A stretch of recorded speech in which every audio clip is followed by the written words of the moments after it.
What's up, guys? This is Chris here from East Coast PC, and welcome back to the channel.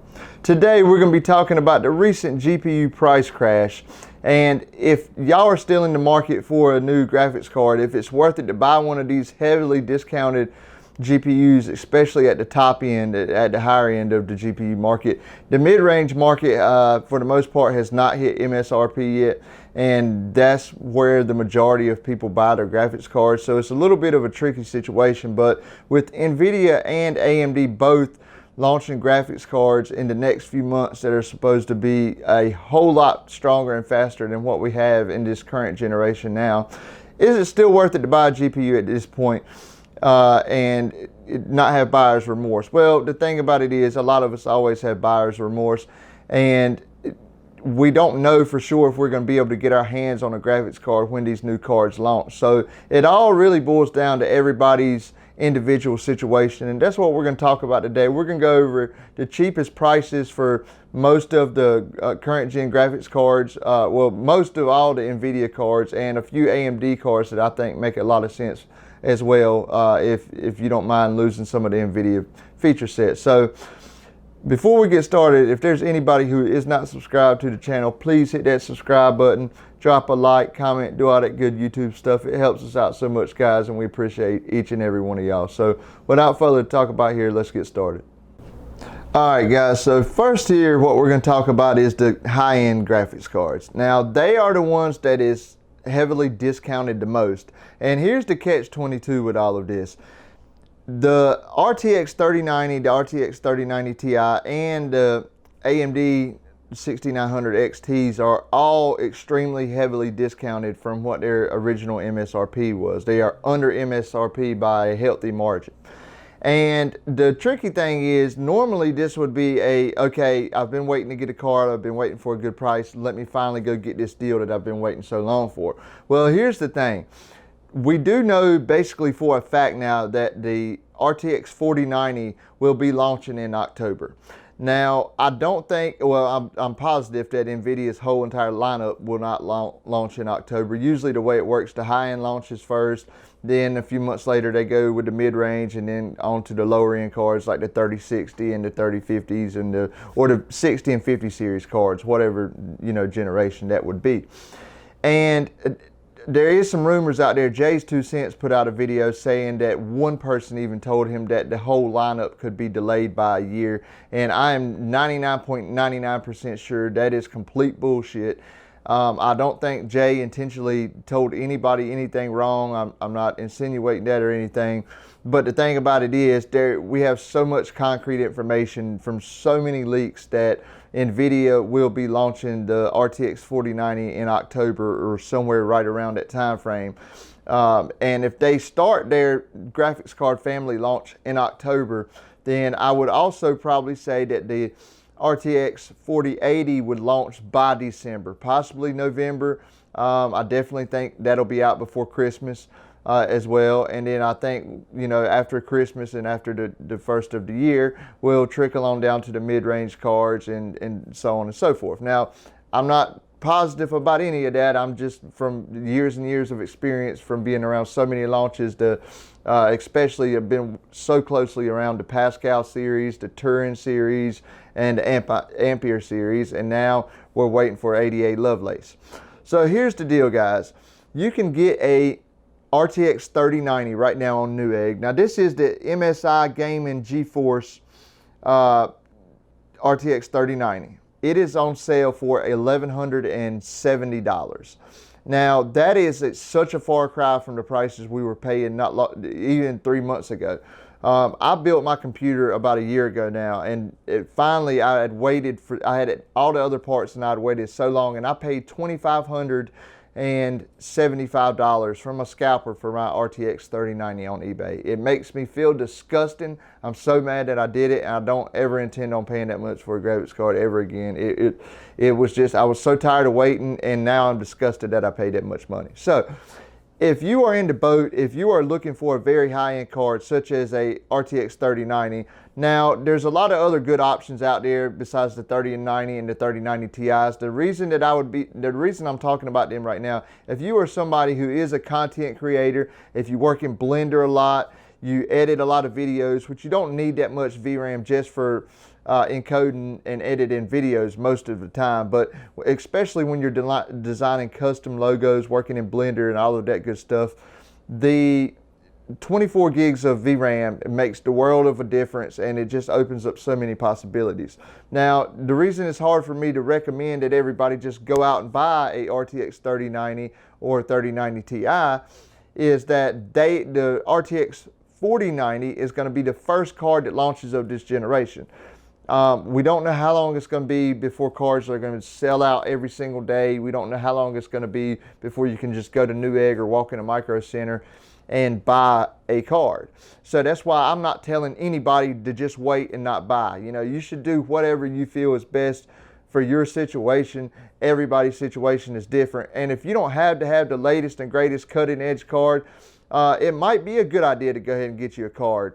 It's really hard to say that for the high-end cards, like I said, because they will be the first ones to launch. But I wanted to point out some deals. If you think it's worth it for you to go ahead and get a graphics card now, that's why we're doing this video, to go over these deals of these select graphics cards that I think are they are the lowest prices for each tier of graphics card on Newegg. I threw a few other ones in there, and we're just gonna go over them and see what we come up with. So like I said, we got the RTX 3090 for $1,170. You get your 24 gigs of VRAM. Now, another great option if you are going to, I'm not telling you to jump on this and buy it, even though it's a very good price for the card, but if you're going to buy a high-end card, another good option is the 3090 Ti. Now, that card is on sale right now for, let's see here, we got $1,369, so $1,370 for the RTX 3090 Ti. Now, of course, it's about 10% faster than the RTX 3090, but the biggest advantage to that card that almost everybody overlooks is it still has the same 24 gigabytes of VRAM, but it only has 12 memory chips. All of the memory is on the front side of the card. There's no memory on the back, so everything is getting directly cooled by the heat sink on most all models, and you don't have to worry about your memory overheating unless you're crypto mining or doing something like that. So that is such a great addition. You know, if you want an NVIDIA card for, you know, the NVIDIA ecosystem, you want the 24 gigabytes of RAM, they are definitely the two cards to be looking into, in my opinion, if you do need that much VRAM. So you got your 3090 for $1,170, and then you got your 3090 Ti for $1,370. So $200 more for the absolute fastest card on the planet right now. So now, here's the other kicker. For those of you, which this makes a lot more sense to buy, in my opinion, guys, and that's the 3080 12 gig. And that's if you don't need the 24 gigabytes of VRAM. If you're just a gamer content creator, if you're a content creator that doesn't use that much VRAM, in my opinion, the 3080 12 gig, even though this next generation is getting kind of close, if you need a card and you do not want to worry about the cards being sold out for 5-6 months. I don't think they will be sold out that long this time, but you never know. You never know what NVIDIA is going to do. There's just no way we can tell. So if you want to guarantee yourself a card and you want one of the best cards on the market, the RTX 3080 12 gig, it's a little bit faster than the, it's got a few more CUDA cores than the standard 10 gig 3080, but it gets most of its performance gain from having the full memory bus, a 384-bit bus instead of a 320-bit bus. And the 3080 Ti, 3090, they are basically tied in performance. And this card right here gets you halfway in between the vanilla 3080 with 10 gigs of VRAM and the 3080 Ti/3090. It gets you halfway there.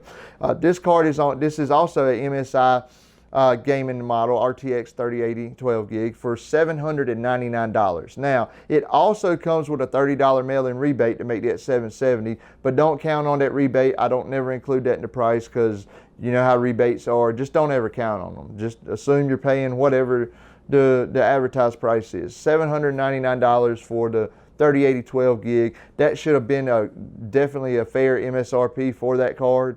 And if you do need the card, you're in the market and you don't want to worry about, you know, not being able to get something when the new cards come out, I do believe that could definitely be a good buy for a lot of people.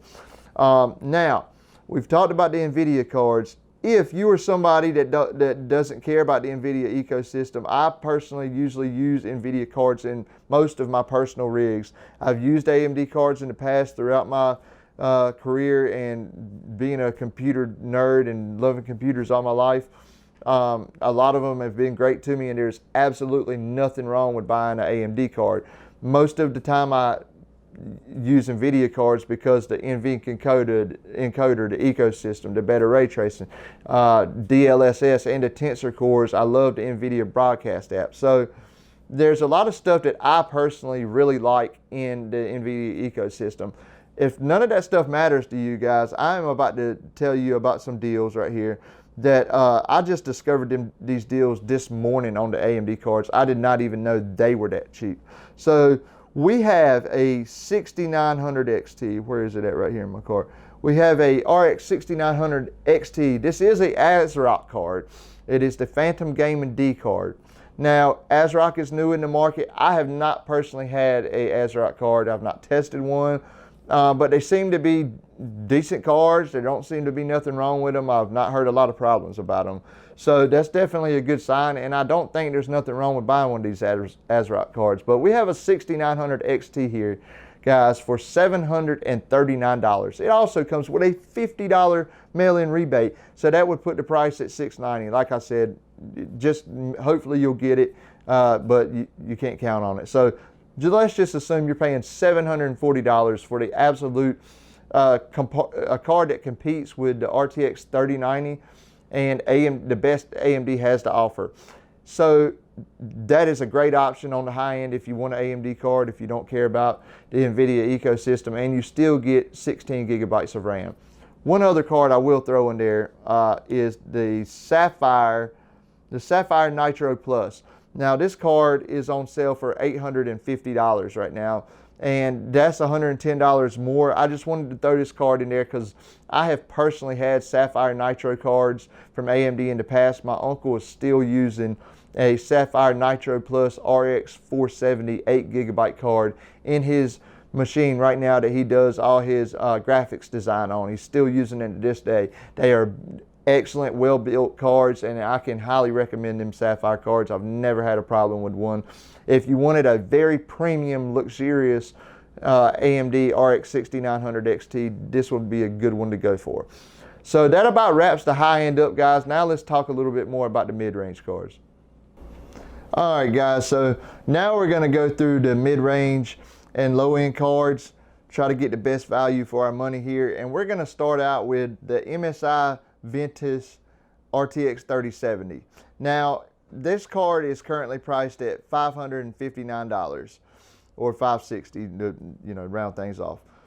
That is still $60 above MSRP. Like I talked about in the beginning of the video, a lot of the mid-range cards, or basically none of the NVIDIA cards at least, have hit MSRP, and like I said, that's because the majority of people buy the mid-range cards. Even though the high-end cards have been selling more than ever, more and more people are splurging and spending money on high-end graphics cards these days.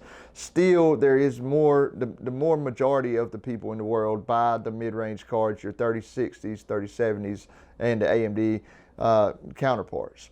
So here's the thing about the mid-range cards. It is going to be a while before the mid-range cards launch. So I would say the 3070, at least with NVIDIA, and AMD, I don't have as much details on what they're going to do. I thought that the Navi 33 die, which is the lower end die that should go in like the 6600 XTs and some cards and that kind of lower mid-range cards, I thought that was going to be the card that launched first, and the higher end cards were going to come after the first of the year.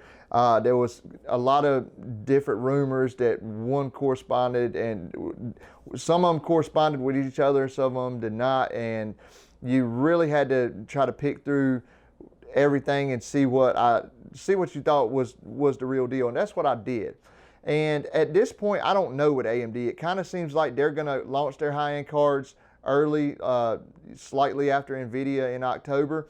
I don't know though, and I just, honest to God, I don't know what to tell you as far as the launch date on AMD, because I don't have as much of a concrete information on which cards they're going to launch first. I did think it was going to be the mid-range cards or the Navi 33 die, but it's looking more and more like that AMD has the high-end Navi 31 die ready, and they're going to be launching their competitors to the RTX 4090 and so forth. So with that being said, if the high-end cards do launch on AMD first, then there's going to be no mid-range option probably until after the first of the year from both brands.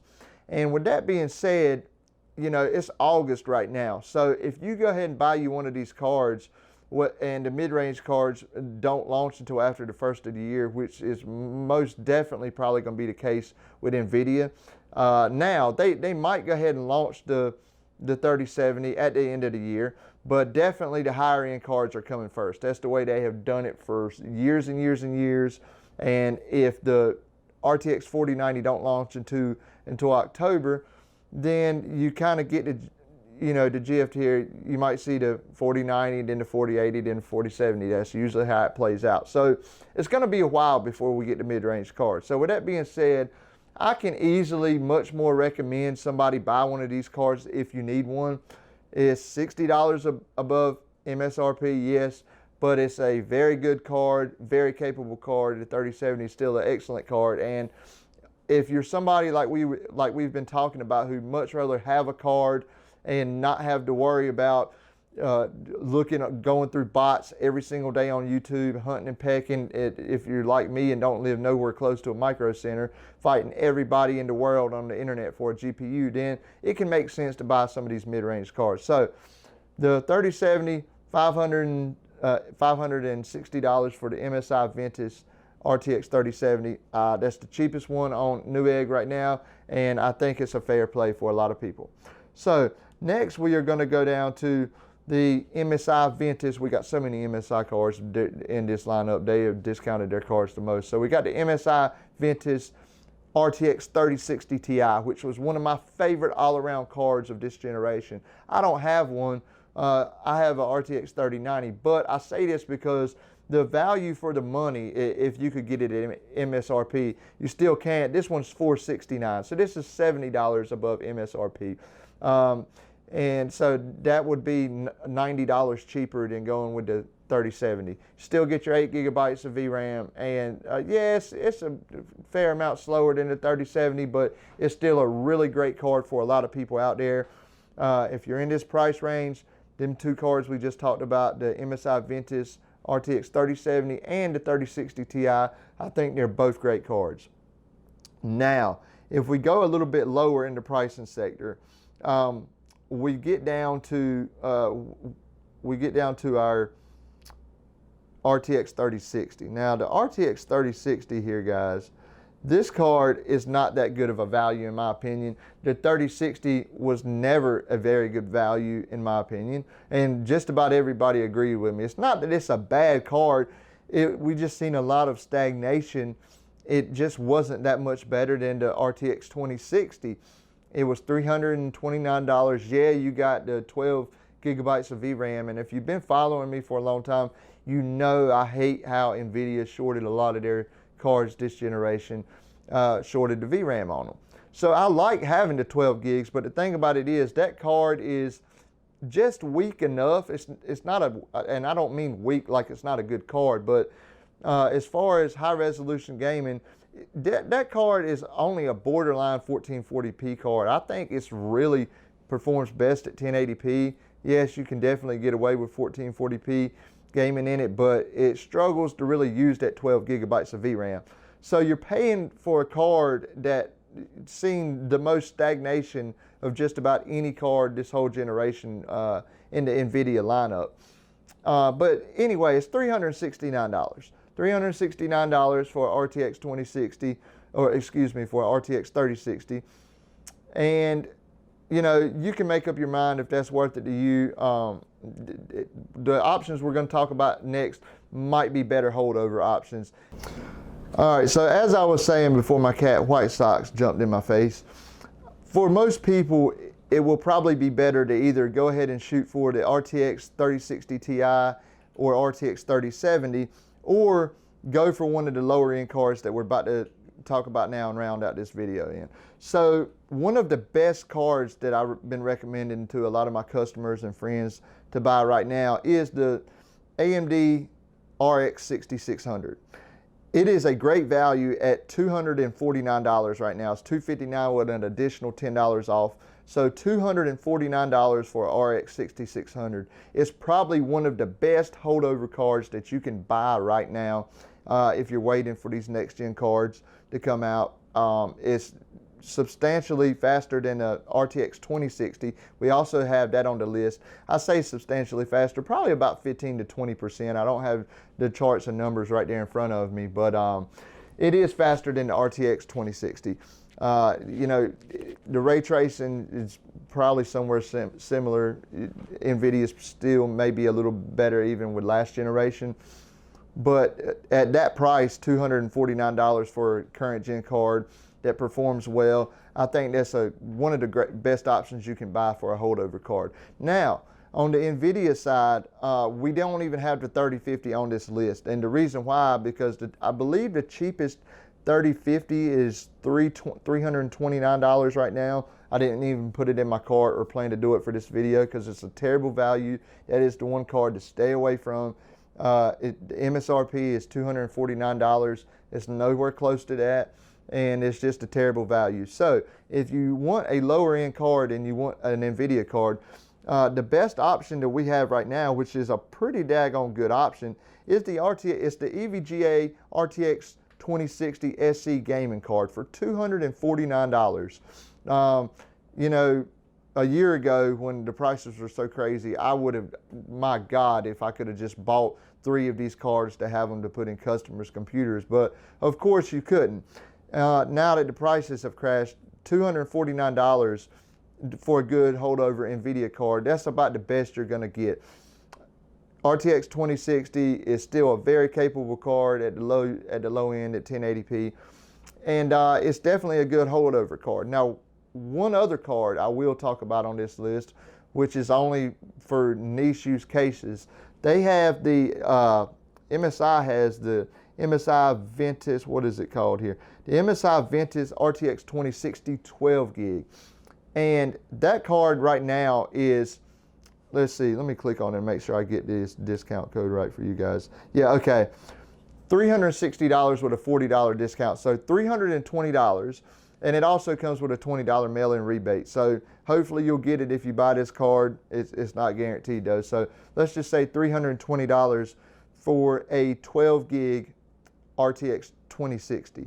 Now it does have a few more CUDA cores, but mainly you're just paying for the 12 gigabytes of RAM. So if you are using like production applications, such as some type of custom 3D artwork in Blender or something like that you need more than 6 gigs of VRAM or 8 gigs of VRAM, this might be a good card to go to. But since it's only about, I want to say 5% faster than the standard RTX 2060, it might not even be 5%. We're looking at 3 to 5% faster. So it's not worth it to most people, but if you did need more VRAM, that's probably the card you would go for at $320. So that about takes care of the low budget in cards, guys. Like I said, that RX 6600, in my opinion, is one of the best cards that you can buy right now. That is the Sapphire Pulse AMD Radeon RX 6600, available on Newegg for $249. I think that's, like I said, one of the best holdover cards. You also have your RTX 2060 in there for a lot of people that may rather have the NVIDIA card, even though it's a little bit slower. And I'm not so sure that I wouldn't rather have the NVIDIA card. I would probably personally buy the AMD card just to play with it, to be able to play with some more current gen AMD stuff. But, you know, pick your poison. AMD, NVIDIA, $250. I'm so glad that I can recommend cheap and budget cards to people that need to build a PC right now.